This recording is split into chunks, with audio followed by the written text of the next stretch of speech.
Merry Christmas, listeners. This is 2 by 2. It's just me, Rohin here. As we wrap up what's been an incredible year, we've put together a special compilation of the moments that truly define 2025. No, it's not a run through of all the episodes of the year. That's what we did the last week. This is a special episode. It's much shorter. After last week's episode where Praveen and I counted down our individual top 10 favorites and speed ran through all 48 episodes, today's show features highlights of just our top 6 episodes of the year, right? Why these 6? I don't know. You'll have to listen to that.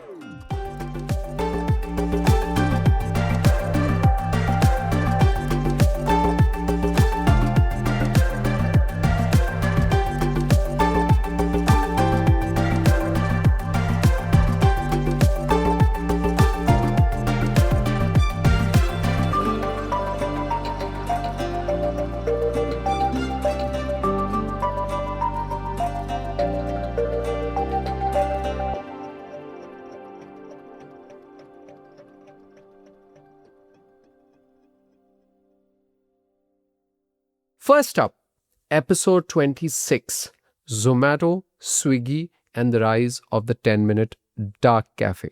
Our guests were Gaurav Saria, founder of Infinity, Thomas Fenn, co-founder of Mahabali and joint secretary at the NRAI, and Ramchandra Raman, former president of Cafe Coffee Day and co-founder and CEO of Nucleus Kitchens. This was a fantastic episode because we were discussing a still emerging trend, which is dark stores becoming dark cafes led by Zepto. As it turns out, I don't have the unverified numbers for this, but what I heard from a source just last week was that the number of dark cafes for Zepto has fallen from a peak of about 800 in the year to about 500 right now. The dark cafe experiment is one of those Zepto bets that didn't exactly take off at the scale that we probably wanted it to.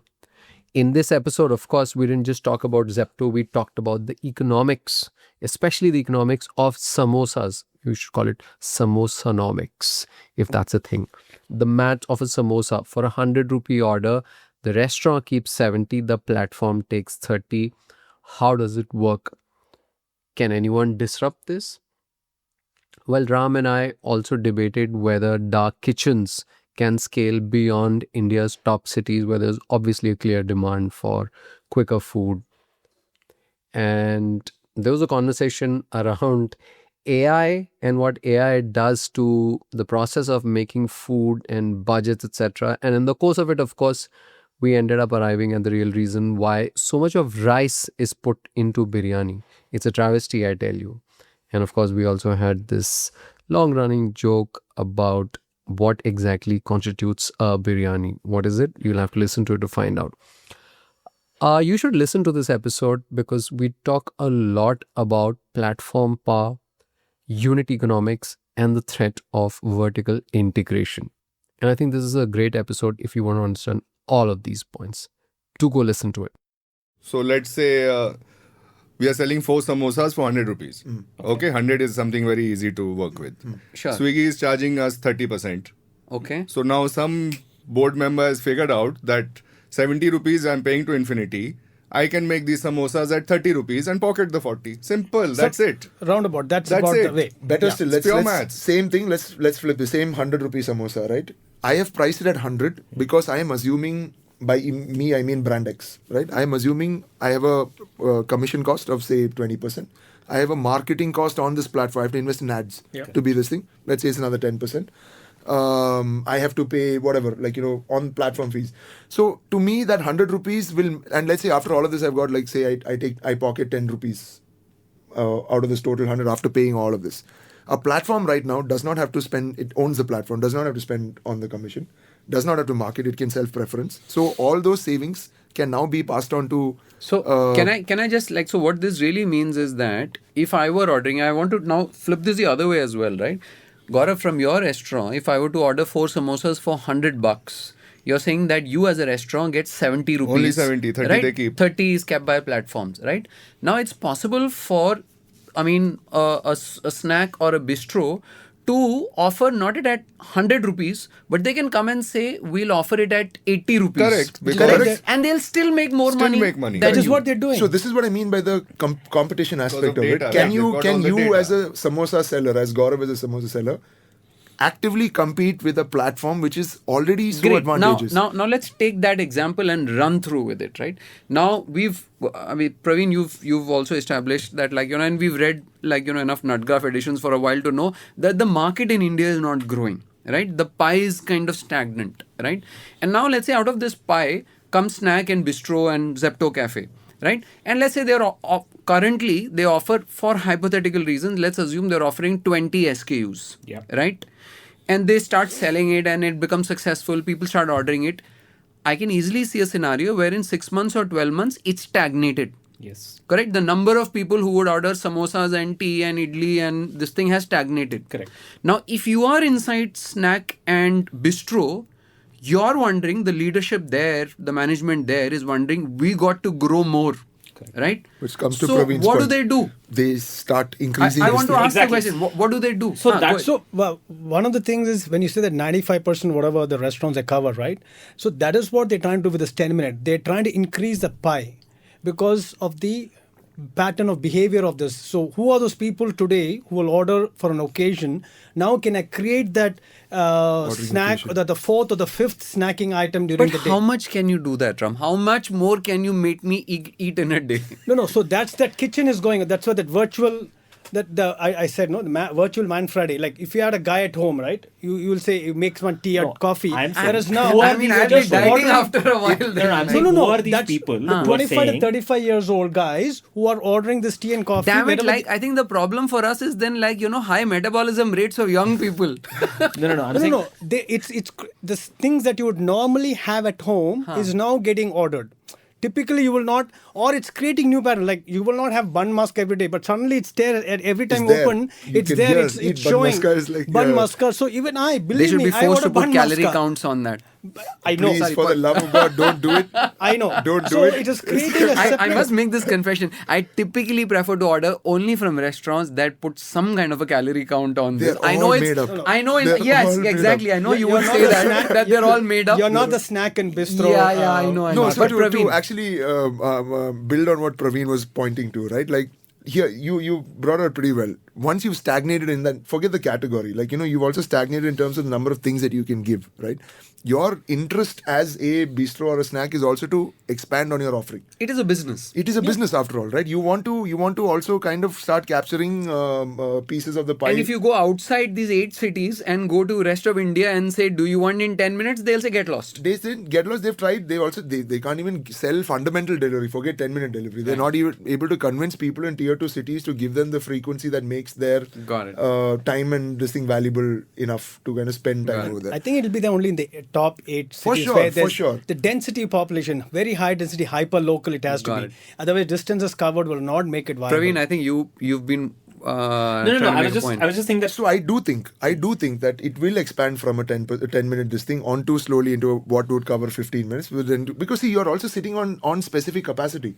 You are Alright. building Okay. kitchens. You're Okay. building kitchens. Why would you not? no, do make it? your point. Actually, I'm actually going to say the reverse. I'm saying that you're saying that it's going to expand from 10 to things that will take 15, 20, etc. I am saying I don't think that's going to happen. I think food is going to change. I think what's going to happen is they're going to gravitate towards processes and creating food in such a way that you can deliver it in 10 minutes. We spoke We're about going to snacks. have AI to make food. No. So for instance, let's take Sorry. It's a big deal, by the way. Yes, There are- I was there are- being flippant. Hold on. There are technology conventions that specifically, in fact, one of them is based out of India, where they hire chefs to teach machines proportions, so that once you've decided on what your recipe is going to be, you don't need human I'm intervention. reminded of American IT workers being forced to train their Indian outsourcing replacements Yeah. before Yeah. being laid So, off. as an Robotic example, kitchens. we spoke about, say, samosas, puffs, etc. I think in some time it's going to be biryanis. Sure. Right? It's happening already. We can have exactly right. For Tell sure. us, sorry. Help me understand. Like, I want to understand this. So I Firstly, think like, can someone tell me why we put so much of rice in biryani? Gaurav, why do Indian restaurants serve like half a kilo or kilo of rice with biryani? Why do you think? What would be your first thought to it? So let me answer I that. don't know. I mean, like every it's time. it's a low cost bulk up. Yeah. Like it's Like, let me put it in Value for context. money. Value As for an money. independent nation, we've not even been independent for 100 years. We've always been an agri-based economy. So this is food for poor people, basically, poor of mind. No, but even of the expensive biryanis, it comes with so much rice. it's Because that's what the You people make love. it look, like you're getting They a love lot. the sugar. The amount of It's paisa sugar, vasool, right? value so for the money. amount of Yeah, value. that's Sugar. They love the sugar. Next up, episode 31, Airtel fights spammers and Truecaller's business model. I said this last week, I'll say this again. Airtel's AI-driven feature to identify and mark spam calls as they come in and even spam messages has been one of the breakthrough features for me of 2025, to the result that I just don't pick up any call which Airtel warns me is spam. And I'm not a Truecaller user. I did say that this seems directly hitting at Truecaller's ability to do the same. And we had Parag Kar, former Vice President of Government Affairs at Qualcomm India and Southeast Asia, and Chaitanya Chokareddy, co-founder and CTO of Ozone Tel. It got much technical than what we expected.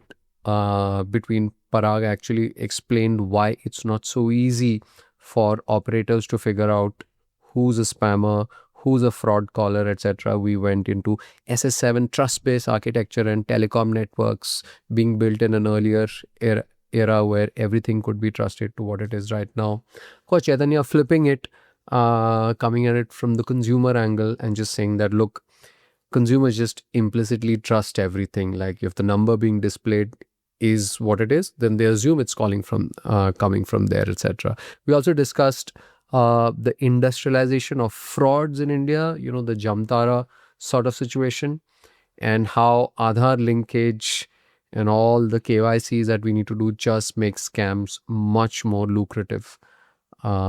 This is something that you must listen to if you want to understand how telecom networks work at scale in order to identify and control spam and fraud, failing in most cases. But as it turns out, in the case of Airtel, it did succeed.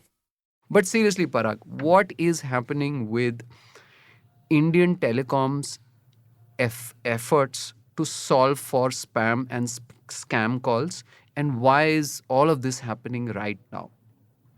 See, whatever is happening in India has happened all over the place, all over the world. So it's not that something that we have discovered new and we are trying to solve it. Digital This is- arrests happen all over the world. this is how we get cancelled. This is Correct. So it's this is how we get spamming. The spamming is a phenomena that the world has been grappling with for such a long period of time, right? It started with the invention of telephony. The whole telephony system, the way it has been discovered or invented, structurally, as I was explaining you that day, it is on a trust basis. Because it is on a trust basis, so whoever is in the system, you have to trust, because that's how the system has Sorry, Parag, been built. can you explain to us what does that mean from a Trust technical means- basis? Yeah, trust means that you trust each and every network service provider which connect to you. For example, India has got 4 major service providers: Airtel, BSNL, Vodafone Idea, Reliance Jio. So they connect among each other. They connect to other PABX exchanges, VoIP switches, and then internationally there are many other operators they connect with. Now, initially, when the telephone system was invented, there were very few operators, right?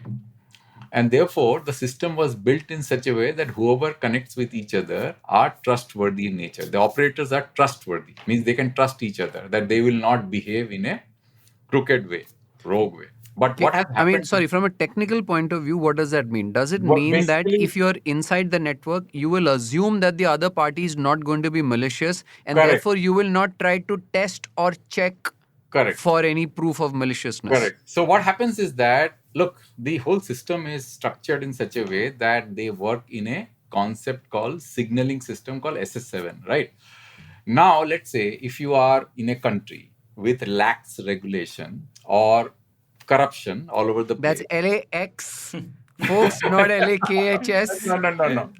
So there is a corruption in place, and because this is we are in a global setup.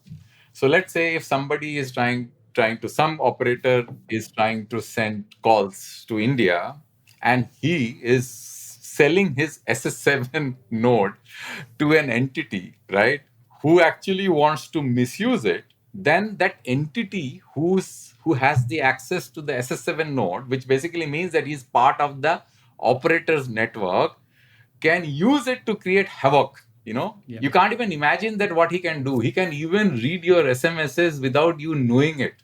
He can read your calls without you knowing it. Sorry, Parag, sorry to interrupt. I'm just trying to understand. Can you give us an example? Like, how is this relevant in this particular context? What you're saying is that... Because it is relevant because of the whole point which Rohin mentioned, trust.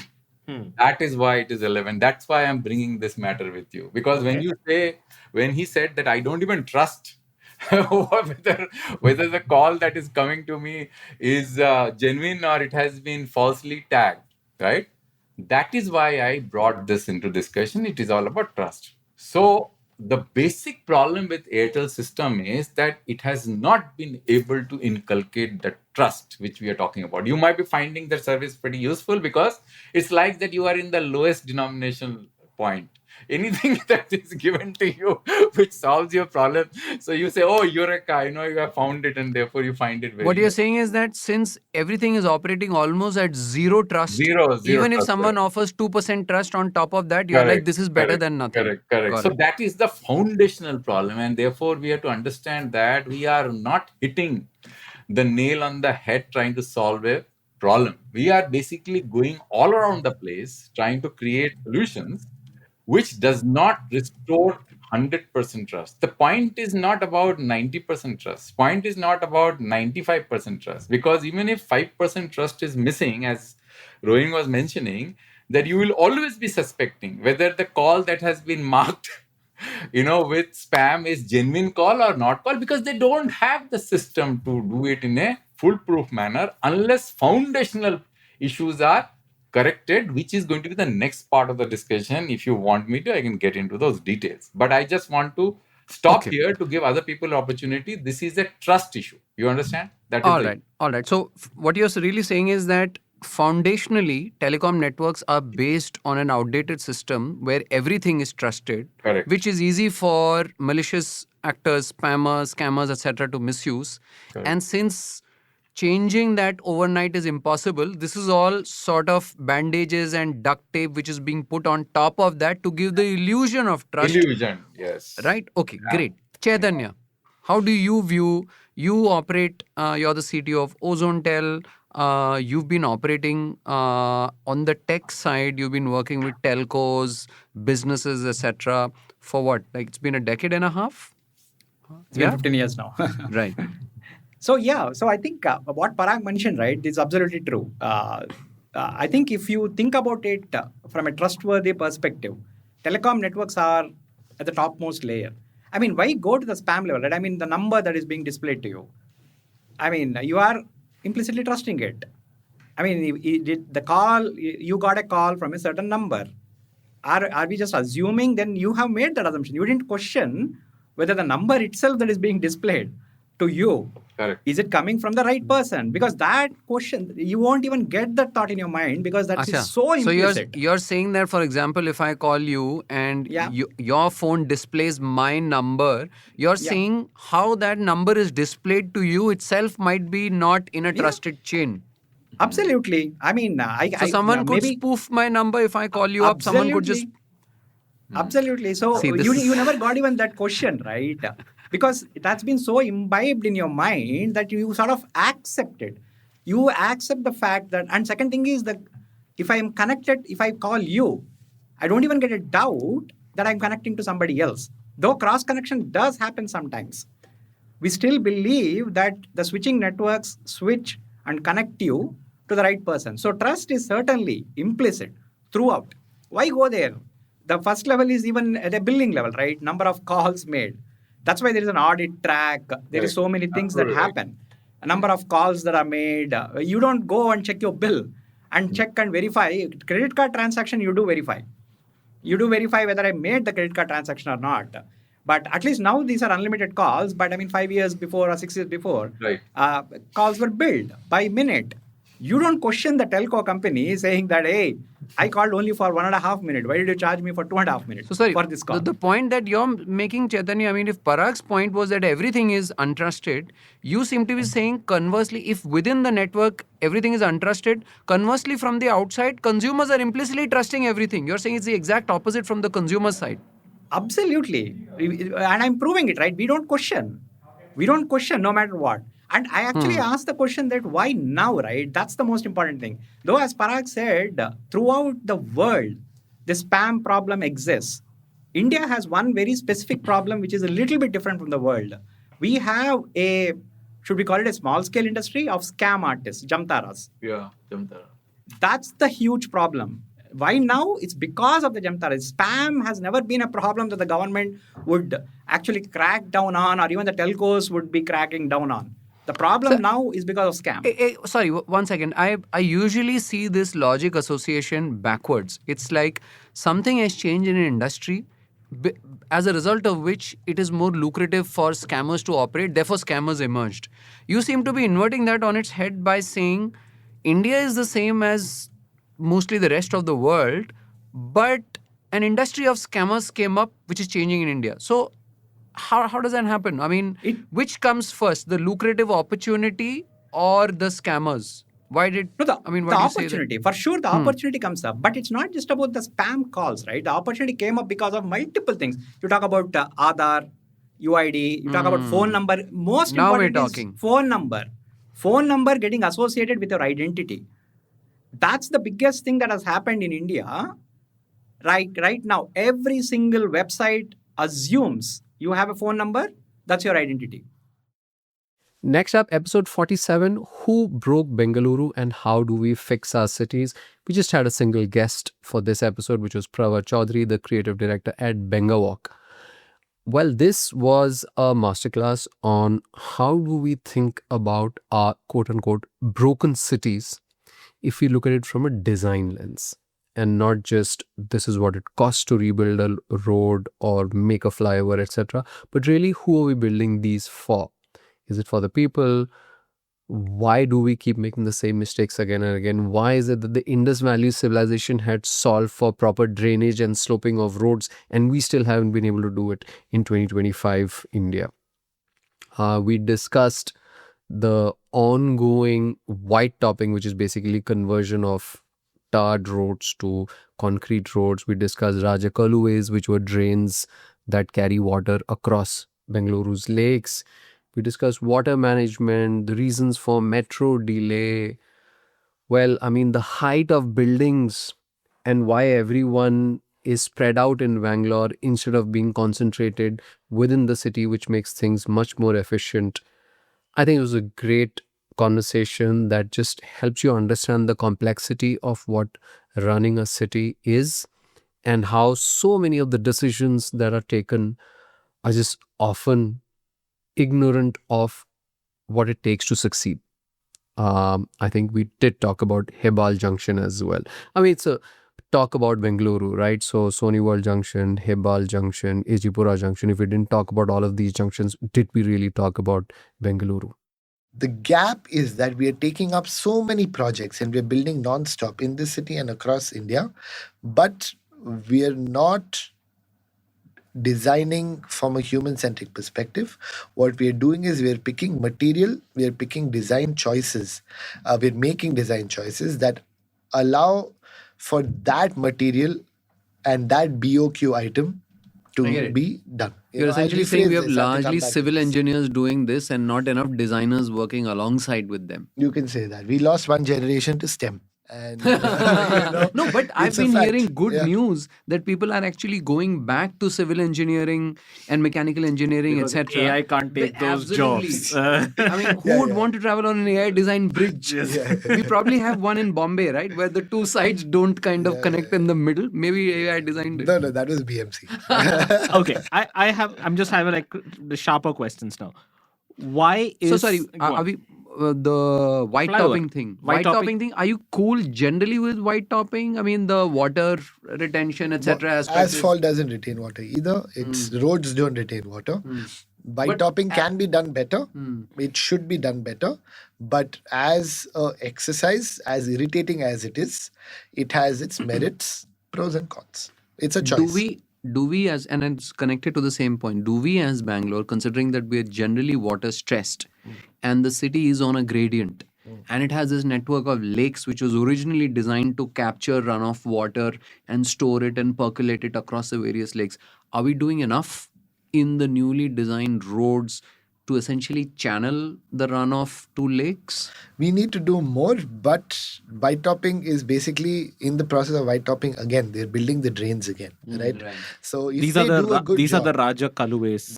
But Rajakaluways No, are the Raja main Kaluways are ones, yeah, right? main They're ones, the that's main ones. It's think of it like tree, right? Primary, secondary, Okay, tertiary fair enough. branching. Got it. So the roads are often the tertiary branch, right? So when it rains, the water goes into the stormwater drain, whether it's asphalt or cement or even mud for that matter. It's taking in 10-15% if it's mud, right? Otherwise, it's running off. And what we need to design well in Bangalore, all of our cities, is this branching and its capacity till it reaches a lake or some point where it can percolate. You can have percolation points at a regional level, right? In your stormwater drain itself, you can have big pits where when the flow is low or whatever, water percolates down. You can, lakes, of course, big example. At the road level, your trees and footpaths, they will have some pockets, but otherwise you're not counting on percolation happening there. It's better, you need to design it for flow. Got it. Okay. Next question, as Bangalore resident, why is Bengaluru's metro so slow and struggling to expand? Yeah. Underground was overground?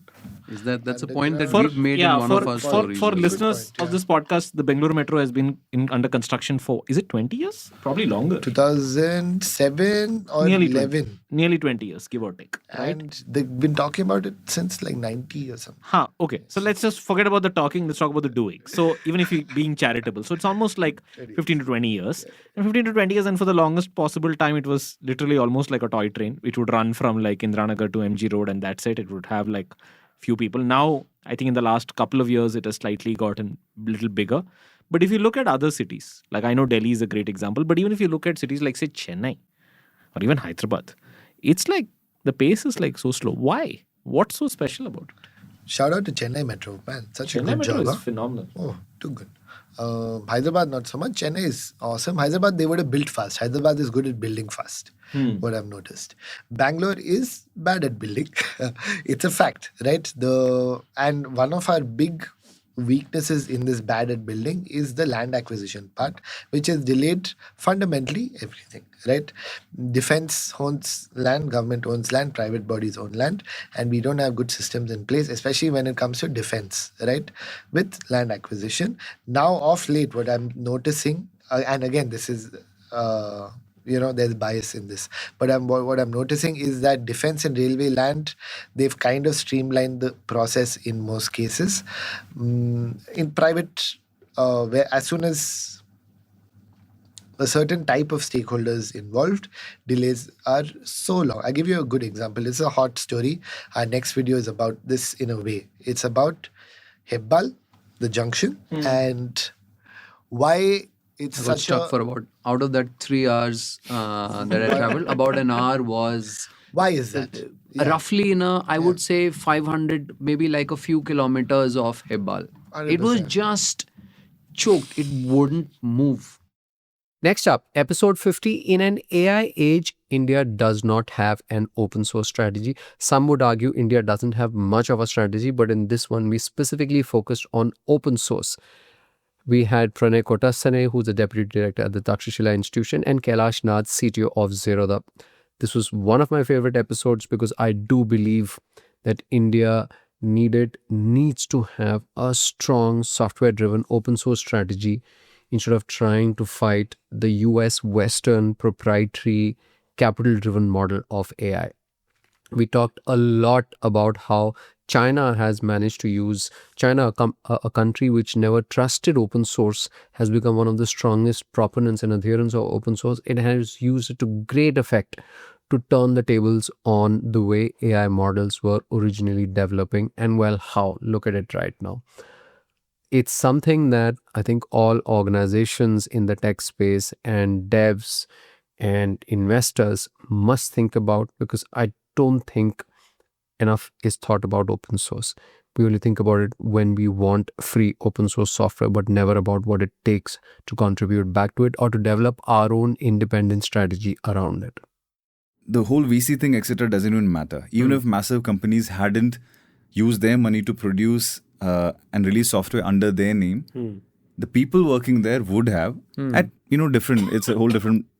It'd be a different spectrum altogether with the encouragement. Got it. So that could have happened here. We also have startups. We have millions of techies and engineers. Why didn't the engineers themselves, forget the companies, why didn't the engineers working at these companies produce? And they use open source at work every day. Correct. They do pip install, build stuff. Right. So it has to be... I've done that.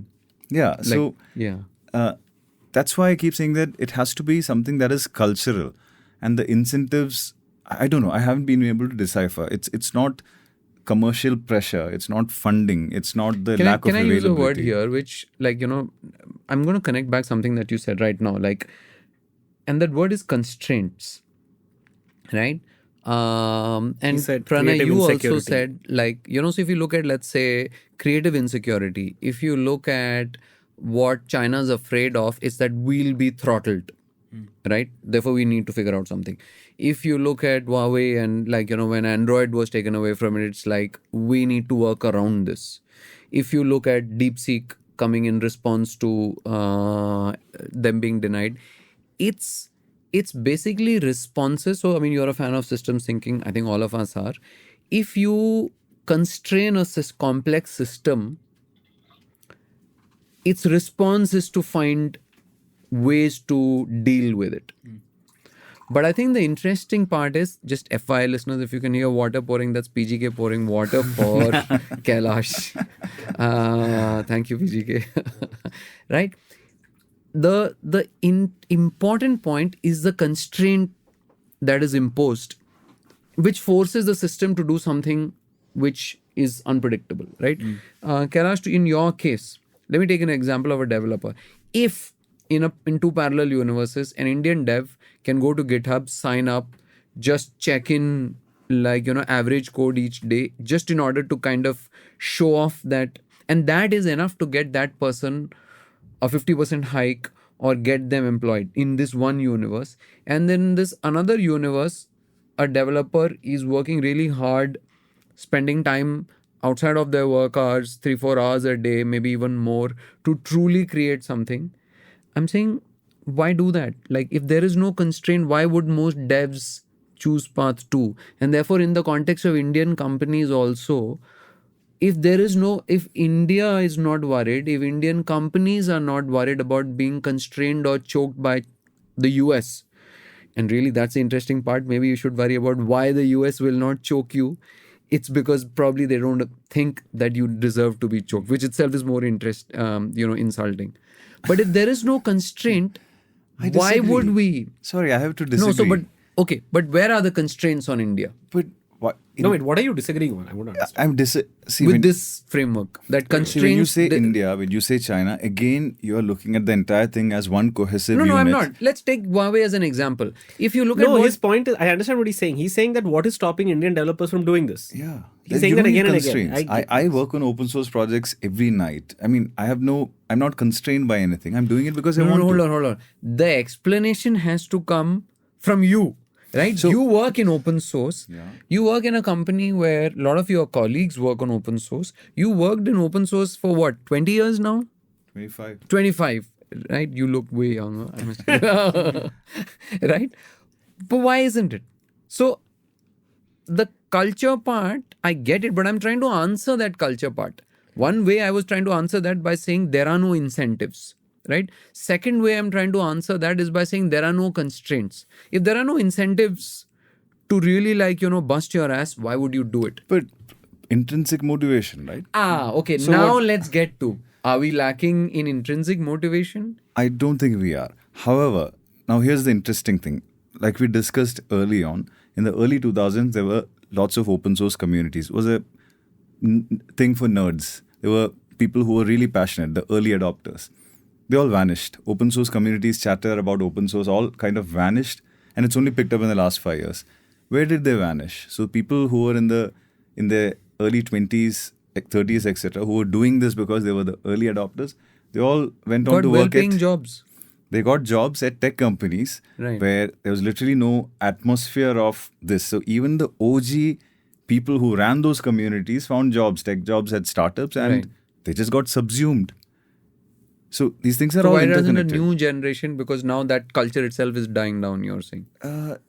I think maybe But you now said in the last 5 years, it's picking up, is what you're saying. slowly, but at least from a strategic point. And I think at least 6 VC-funded open source startups have come up in India in the last 5 years. Now, I know that 6 is like an abysmally low number, but that's the benchmark we're working with. The fact that there are certain VCs. In fact, I've spoken to multiple VCs who have an open source strategic lens and who are scouting for open source startups in India. Purely strategic, nothing to do with the philosophy of sharing, etc. That didn't even exist. Mainstream media wouldn't even print the word open source or recognize. I remember in 2017-18 when we were having conversations with media in the context of Zerodha, I remember arguing, why don't you even write the word open source? But now in the last 2-3 years, I've seen half-page features on free software, open source, etc., etc. It's a change, but we've lost that decade. Now we're scrambling. Next up, episode 51, The Invisible Whale That Capsized India's Leaky Options Boats. We had Mayank Bansal, who's the president of a UAE-based hedge fund who joined us from the UAE, and my colleague Anand Kalyanaraman, who's our finance editor. Well, of course, this was the episode where the source and the writer were together with us on the podcast, and we were talking about the Jane Street case, whereby markets regulator SEBI found Jane Street guilty of market manipulation and imposed a significant amount of fines on it, which it is fighting in the courts and all of that. But I think this was, if you wanted to understand how this sort of stuff happens at scale, where you're not just trying to move a stock, but you're trying to move the underlying indices and the entire and of millions of people when they trade, what happens. And I don't think I emerged out of it with full awareness, but I think I did much better coming out than I did going in. In an arbitrage, just for the users, there are two legs, the cash and the future, and they converge on the expiry day to the same thing. So you have to buy one leg and you have to sell the other leg. Okay, and they will converge and you will pocket this sort of spread, which is there between the two. That will lead to a nominal return over the course of the year, if repeatedly done, to the tune of, let's say, around the FD rate, let's say around Got 8%. Sorry, Mayank, just to kind of explain the concept of arbitrage, essentially, let's say if you think that the value of an underlying stock or index is going to go up and you want to bet on it, you're creating an arbitrage strategy, which is the opposite of that, saying, while I'm betting that this will happen, there is a chance that it may not happen. So let me put some money into the opposite side of that bet so that I'm covered. Is that what you would call an arbitrage? Is that the No, difference that is here? absolutely not what is arbitrage. What would is be basi- arbitrage? Yeah, so arbitrage is basically locking in a spread of two legs which expire at the same thing. Okay, so let's say Reliance Cash is trading and Reliance Future is trading. Okay, they will both converge to the same price on expiry day. Correct. So you can buy cash and sell future, and you can earn a risk-free 8%. Arbitrage means that you can lock in a risk-free, since it is risk-free return, since it is risk-free, the returns are also almost like an FD rate. So you can keep doing this and you can lock in a risk-free return over time as you do this to the tune of, let's say, 7%, 8% per annum, only to the tune of this. Okay, now what happened in the case of what Jane Street is calling index arbitrage is that leg 2 was 7 to 8x leg 1, which makes this entire thing nonsensical. It has to be absolutely same for it to work because the two things will converge. You don't know The which two one things to do it. converge because on the day of expiry, the price of the underlying stock and the price of the option at expiry we have to converge because Yes, there the is price no. of the future Got it. and the stock will have to converge because the futures settle on the cash index itself, on the cash stocks. So they will converge, right? Now to take this arbitrage trade, you have to buy and sell the same quantity, obviously, Got because it. it's converging. You can't buy X of one thing and sell 7 to 8x of the other thing. And then dump the X so that you profit from the 7 to 8x that you've taken. Okay, so it is absolute nonsense. It's laughable and would be picked and thrashed by even a financial intern on our trading desk. Okay. The second part, in such a trade, you don't know which leg is going to make money. So if this were to be the case, then it is equally likely that either leg one, which is going to, basically they converge, and there is equal likelihood that leg one or leg two will be profitable, while the other being loss making, and sort of netting the square. There is equal probability that one of the two will be profitable. In this case, leg one is continuously loss making. So it is clear that it's not arbitrage, because in arbitrage there's a 50% chance that leg one will be profitable, a 50% chance leg two will be profitable. Yeah, that is why you do arbitrage, to minimize that risk. Okay. So exactly. So now in this case, leg one is always loss making because it is being used to move the market. It takes the market up and then he's left with exposure at the end. He has to square it off. He loses some money in the process of buying the stocks and selling the stock, but he makes multifold in the options that have been allowed to expire. Got it. I just have one last thing from my side, which is for Anand, because Anand, I know you. Apart from the two wonderful stories that you did about Jane Street over this year, you also wrote a very short piece on the National Stock Exchange and the Yes. NSE. Yes. Maybe you can just take a couple of minutes about that and tell us about what's the NSE's role in all this, from your estimation. So the NSE is supposed to be a first line regulator in the stock market.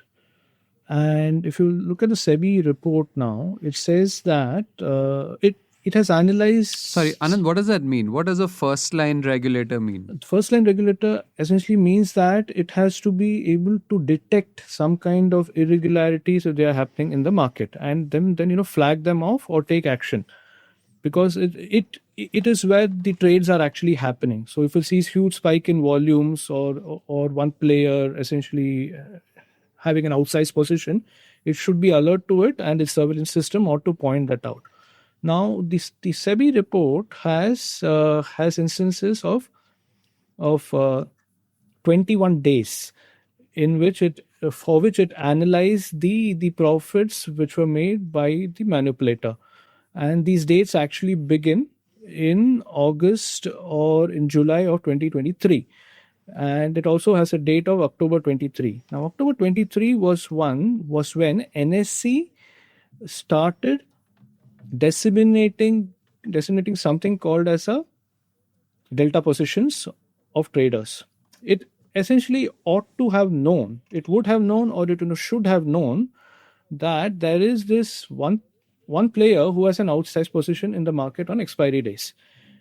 But it didn't reveal, if for whatever reason, that alert didn't actually come out until SEBI asked it to investigate after April 24, when it began its own investigations.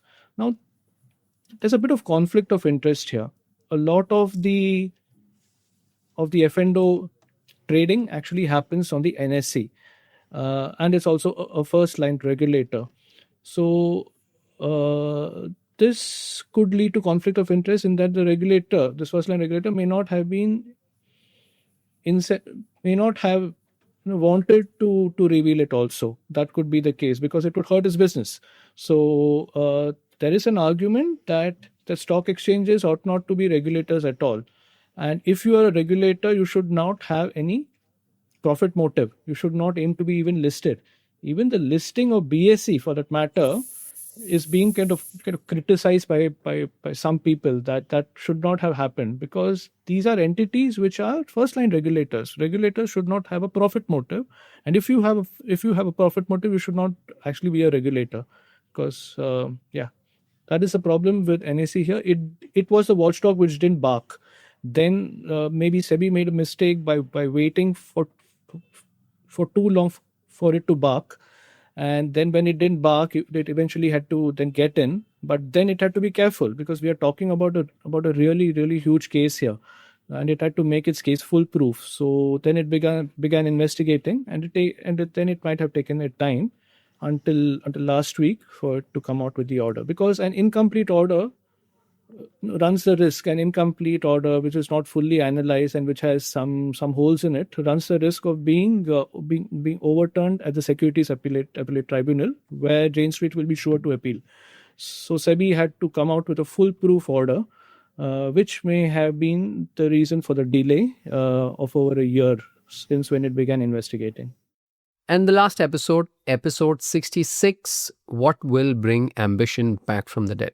We had Gaston Schmitz, coach at the Asian Leadership Institute, Vipul Nanda, director of product marketing at Databan, and Arundhati Ramanathan, deputy editor at the Ken. Well, I mean, this is something, I think this episode is closest to my heart, because I do feel that over the last many years, the charm or the joy of work has sort of disappeared and everything has become very mundane, boring, and frustrating. And that was the story that Arundhati had done as well, where she reported and said that across so many tech startups and large companies in India, younger workforces, millennials, Gen Zs, etc., are just disillusioned with where their careers are. They're stuck in dead-end jobs. They don't have any ambition. So they're just like going about the motions. We try to answer this question. Why is it happening? Because normally when we talk about these things, it's happening to Gen Zs. This time around, we were talking about millennials. And we try to answer the question of why is it happening? It turns out both Gaston and Praveen were millennials. So we got some personal answers from them as well. And of course, we had great insights from Arundhati and Vipul. We talked about the corporate Kool-Aid. We talked about leaders needing to be inspired first before they can inspire others. We talked about the mentorship gap, that people don't have great mentors as organizations try to cut flab and managers, etc. So many interesting reasons, but I think thanks to Gaston, we also try to figure out what it takes to solve for this. If you want to understand what that is, you must go and listen to the episode. How do we help, or how do we enable, or how do we support millennials with 10 to 15 years of experience who are working in larger organizations and more established organizations to find energy and purpose and ambition again? How should we go about it? Solutions only, please. No generalizations. First thing is get very clear about what inspires you.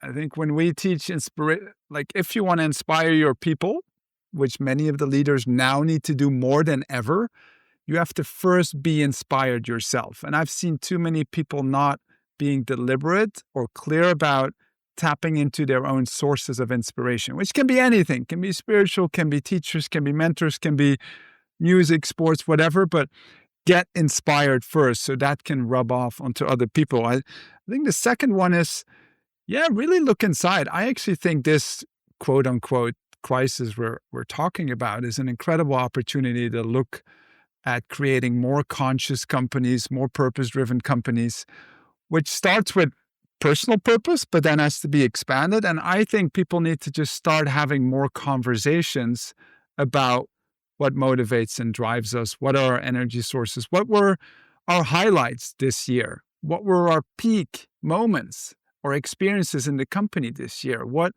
where did I feel a sense of meaning and purpose this year? What were some of my, I think if people start having these conversations, and they can be triggered from leaders, from employees, between people, you will start creating a dialogue that will lead to something where we can together say, now, how do we ramp up this together, right? How do we build even more energizing work experiences here? Given it's quite diverse, right, and personal, but I think those conversations need to happen. That would be my suggestion. I agree so much with what Gaston is saying. And part of it is also I am in an AI startup. I was the first employee. We've grown to around 60 people. We've raised a Series A. We're going to go through a Series B. So I am living that dream. I love my work. I am driven by it. I do burn the midnight oil because the people I'm working with are in the US, so often I have to stay up late. And I don't complain. I mean, I do a little bit. Everyone does, but within reasonable bounds. Oh, you just thought that what if my colleagues listen to this podcast? That's why you added that, right? Yeah. Then I wouldn't have, but that's a separate story. No, but I think part of it is when I frame this question in terms of how you put it, right? If we think about what companies should be doing to keep their employees inspired, particularly slightly larger companies where that mission and that small team and that energy that comes from that might be gone for good or bad reasons. I think a lot of it has to do with how Gaston framed it, but from the company side. Stop selling them this idea that the primary goal in their life is to drive up some metric. Stop selling them the idea that the only place they're going to get satisfaction and meaning is in the workplace. Be self-aware enough to ask them to ask those 6 questions. Give them those 6 questions. Have that kind of program and tell them to have hobbies. I think part of what we miss when we think about how the likes of these Googles and Metas inspired that kind of loyalty was because they gave a lot. The whole thing about this free lunch at Google, like a literal free lunch, right? Like they gave you great food. They had amazing offices. It was part of the enjoyment of being there because you felt that this was a two-way street. But I don't think that equation works anymore, particularly because people have been laid off. They don't see that kind of thing. With cost cutting, I don't know. I'm sure the vendors and all for that lunch have changed. All that being said, I think the main idea that I'm getting to is let these companies stop selling the Kool-Aid, be more self-aware and help people be more self-aware. They should be asking the questions Gaston is asking, right? Why are your employees doing what they're doing? How can you motivate them within that structure instead of trying to transplant them into this idealistic dystopia where they're only working for shareholder value or they're only generating things and ideas to drive the company forward? I think that's where that real work-life balance will come. And I think companies that do this will generate that kind of loyalty, because I think the problem right now is that disconnect. What people are telling you and what managers are telling you aren't matching your reality. So you're switching off from it or you're finding ways to subvert it. If that isn't there and if they're honest enough to say, hey, this is how things should be, this is how we can get there together. If not, then find something else or we'll figure it out. But I think that's what at least I would want to do. And we've been pretty open in our company as well. There have been people who have come and people who have left.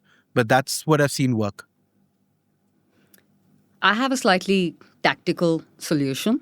In the survey, we ask what comes in the way of you being ambitious. And one of the things that people said was lack of mentorship, right? And we've discussed here how managers themselves are stretched with so many people to manage. They don't have the time, maybe. So again, here from what Gaston said and what Vipul said too, that if you want to feel inspired, right? Like, go seek mentorship. Maybe it's not your manager. Maybe look at across industry level coaching or mentorship, but people have to actively seek that. And probably that's one way of fixing. You've really scratched a raw nerve for me. And that's a wrap. I told you we'd keep it short. Those are 6 episodes.